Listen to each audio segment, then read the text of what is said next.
Gold, trusted gold buyers. మీరు తాకట్టు పెట్టిన బంగారాన్ని విడిపించి ఈ రోజు ఉన్న మార్కెట్ ధరకు కొనబడను. నమస్కారం, వెల్కమ్ టు ఐ డ్రీమ్. ధర్మ మార్గం విత్ విజిత కార్యక్రమానికి స్వాగతం.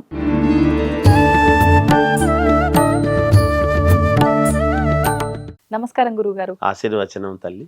గురుగారు, చాలా వరకు ఒకప్పటి పరిస్థితులు పక్కన పెడితే ఇప్పటి పరిస్థితుల్లో ఇబ్బందులు ఎక్కువయ్యే కొద్దీ అసలు ఎలా ఉంది మా జాతకము, ఈ ఇబ్బంది నుంచి బయటపడాలంటే ఏం చేయాలి, దీనికోసం మేము ఎవరిని పట్టుకోవాలి, జ్యోతిష్యుల్ని, వాళ్ళు ఎంతవరకు చెప్తారు, ఏంటి చెప్పిన దానివల్ల మాకు నిజంగా ఫలితం ఉంటుంది, ఇలాంటి నమ్మకాలు ఎక్కువైపోయాయి. మూఢనమ్మకాలు అనుకునే వాళ్ళు ఉన్నారు, నమ్మే వాళ్ళు ఉన్నారు.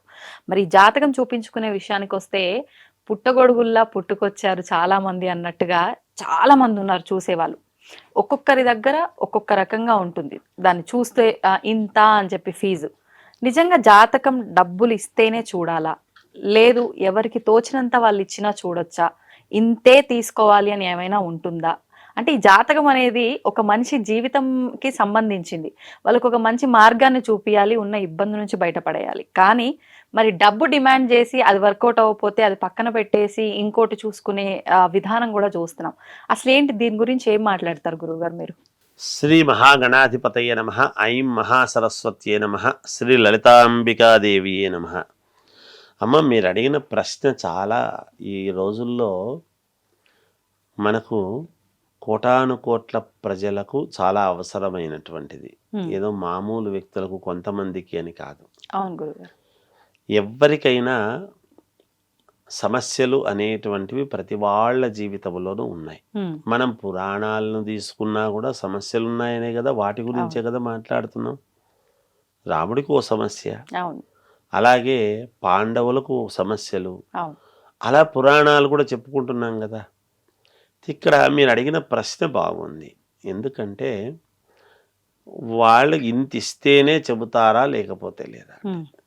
నేను ముఖ్యంగా అంటే నేనేదో ముఖతః చెప్తున్నాను అని కాదమ్మా. నేను కెమెరా ముందు చెప్పినా, కెమెరా బయట నేను లోపల నేను తర్వాత కెమెరా ఆఫ్ చేసిన తర్వాత చెప్పినా కూడా పంచముఖ ఆంజనేయ స్వామి ఉపాసకుడిగా, అమ్మవారి ఉపాసనాపరుడిగా నాకు ఎవరైనా ఫోన్ చేస్తే జాతకానికి ఎంత ఇవ్వాలి గురువు గారు అని అడిగితే, అమ్మ మీకు తోచినంత ఇవ్వండి, నాకు నిర్దిష్టముగా ఇంత అని నేను పెట్టుకోలేదు.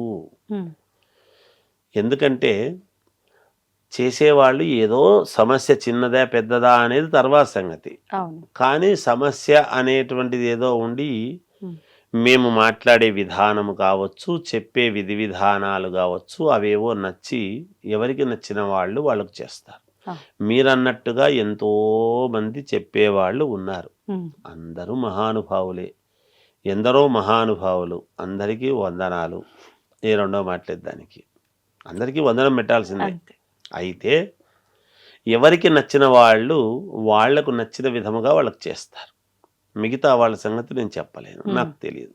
నా సంగతి ఏమిటి అంటే, నా వరకు నేను మీరు ఏది ఇచ్చినా తీసుకుంటాను.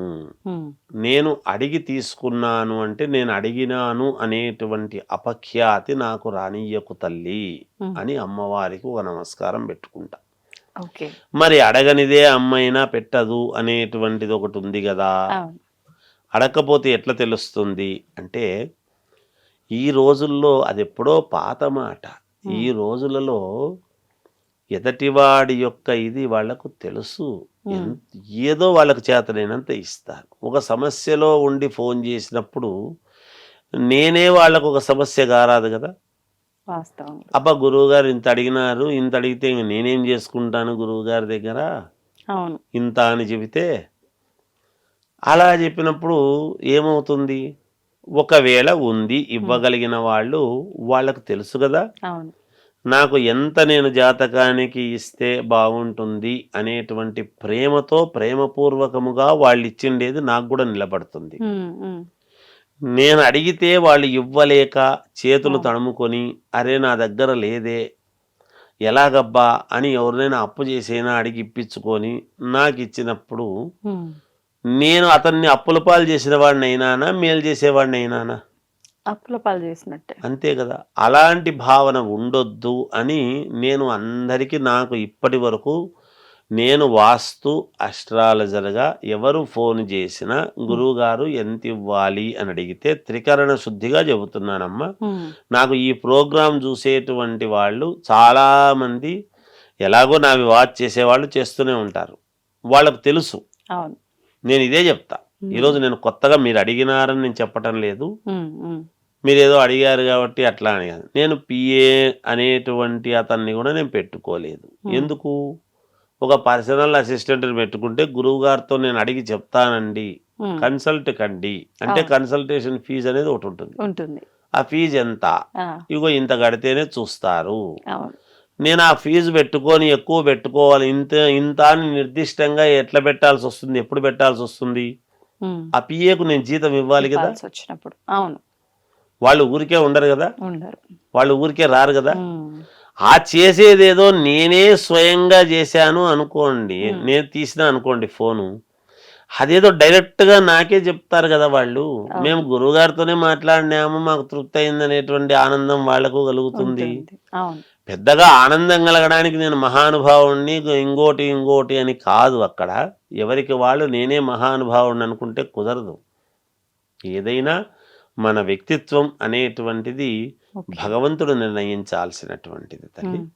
అందుకని నా వంతు సమాజములో నేను ఎంతమందికి మేలు చేసినా సంతోషమే కదా అనే భావనతో అలాంటివి ఇంతిస్తేనే అని పెట్టుకోకుండా వాళ్ళు ఏది ఇచ్చినా జాతకం అంటే తప్పకుండా చెప్తానమ్మా. అది కూడా ఏదో ఇన్ని రోజులు అన్ని రోజులు ఇగో వారం ఆగి చేయండి, నేను వారం బిజీ ఉన్నా, ఇవన్నీ ఇట్లాంటి మాటలన్నీ ఆకలి ఉన్నప్పుడు అన్నం పెట్టినవాడు, దప్పిక కొన్నప్పుడు ఒక గ్లాస్ మజ్జిగో మంచినీళ్ళు ఇచ్చినవాడు మహనీయుడు.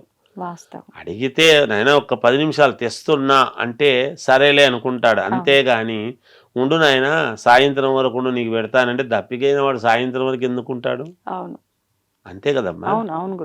అందుకని అలా నాకు ఎవ్వరు అడిగినా సహజముగా ఒక్క అరగంట సమయం మాత్రమే తీసుకొని చెప్తాను అని చెప్తా. అలాగే చెప్తున్నాను తల్లి. అందరి సంగతులు అంటే మనకు తెలియదు, ఎందుకంటే నేను మిగతా వాళ్ళు ఏం చెప్తున్నా చూసుకొని చెప్పేటువంటి విధానం కాదు కాబట్టి ఏ శాస్త్రంలోనూ ఇంత ఇస్తేనే చెప్పండి లేకపోతే లేదనేది కూడా ఎక్కడా లేదు మనం చదువుకున్న వాటిల్లో. అందువల్ల మనం నా వరకు నేను పెట్టుకున్నటువంటి నియమము ఇది యథార్థముగా నేను కెమెరా ఆన్లో ఉండినా ఆఫ్లో ఉండినా నేను చేసేది అదే చెప్తున్నాను యావత్ ప్రజానీకానికి కూడా.